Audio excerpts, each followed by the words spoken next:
सर्व भारतवासियांना नवरात्रीच्या खूप खूप शुभेच्छा। आज आपण नवरात्रीच्या शुभमुहूर्तावर PSI-STI असिस्टंट या परीक्षेविषयीची माहिती पाहणार आहोत।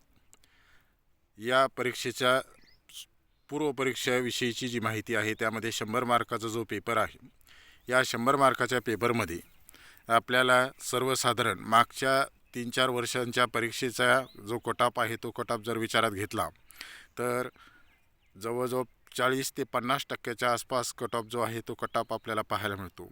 म्हणजे 100 मार्काचा पेपर आहे, त्यामध्ये परीक्षार्थी जो आहे त्या परीक्षार्थीची जी एकंदरीत जी गुणवत्तेची जी पडताळणी आहे त्या पडताळणीच्या अनुषंगाने त्याने केलेले जे प्रयत्न आहेत त्या प्रयत्नाला अनुसरून सर्वसाधारण विद्यार्थी जे आहेत ते 60 ते 70% सुद्धा मार्क्स पाडण्यासाठी त्यांना खूप मेहनत परिश्रम त्यात आवश्यक आहेत।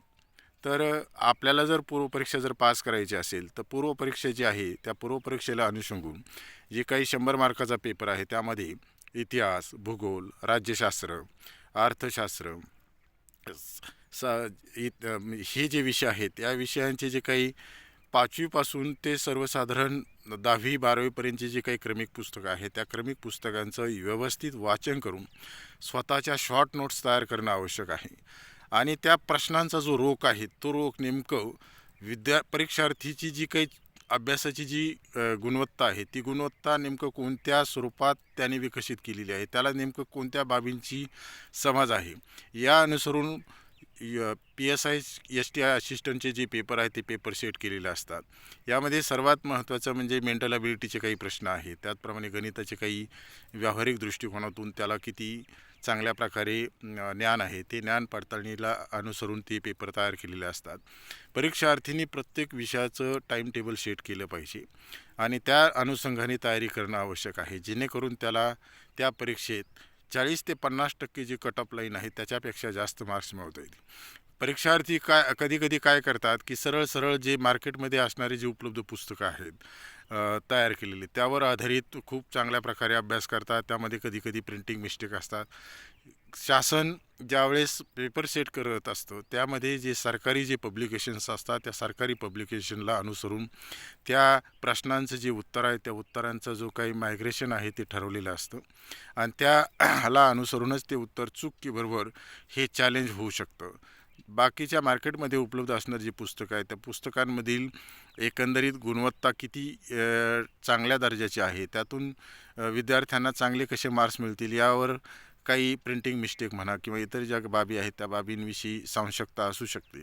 तर प्रत्येक परीक्षार्थींनी सर्वसाधारण क्रमिक पुस्तकांवर जास्त भर द्यावा, स्वतःचे नोट्स चांगल्या व्यवस्थित तयार कराव्यात।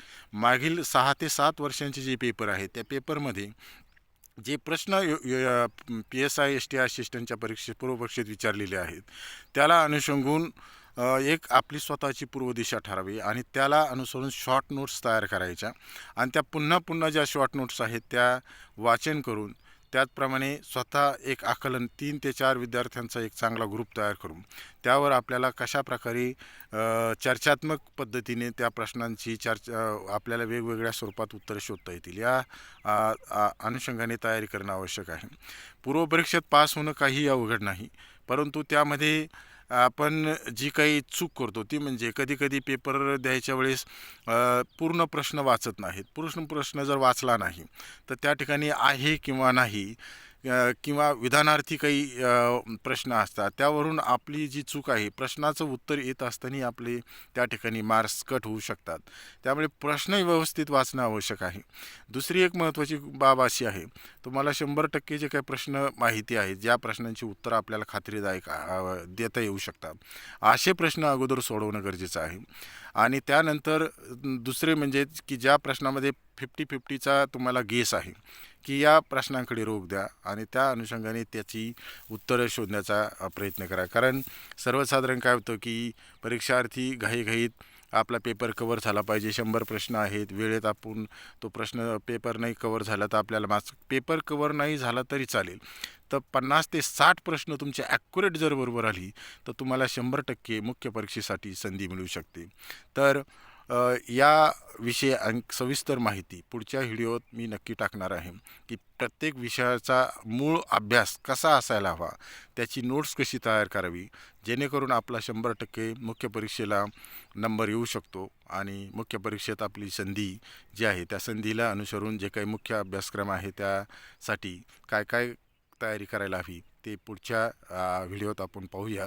तर व्हिडिओला लाईक करा, सबस्क्राईब करा. भवितव्याच्या दृष्टीने तुम्हाला खूप खूप शुभेच्छा. धन्यवाद.